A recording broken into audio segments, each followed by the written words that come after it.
नाथा या धर्म मार्तंडाने न्याय दिला, आम्हाला जावं लागेल, पण एक वचन बेटा तू आम्हाला दे. ए बाळा 5 वर्षाची मुक्ती आहे, ती तुला काही मागेल तिला देऊ नको, माझा सोपान तुला काही मागेल देऊ नको, पण माझा ज्ञान राजा तुला जे मागेल ना ते त्याला दिल्याशिवाय राहू नको. वचन दिलं आणि आई साहेब आणि बाबा दोघेही महाराज इंद्रायणीमध्ये जे समर्पण त्या ठिकाणी केला. ऐका ऐका, जे समर्पण केला सांगा तुम्ही. आई गेली, बाप गेली, निवृत्तीनाथाला रात्रभर झोप लागेना, कुट्याला पाठ ठेवून हुमसून निवृत्तीनाथ रडत होते. सकाळी ब्रह्म मुहूर्तावरती आई साहेब मुक्ताई उठल्या आणि उठल्याच्या नंतर आवाज दिला, आई ग.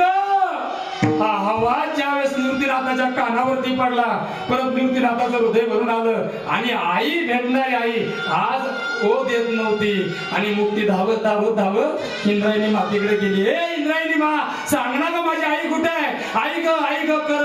मुक्ताई भटकायला लागल्या. सिद्ध बेटावरती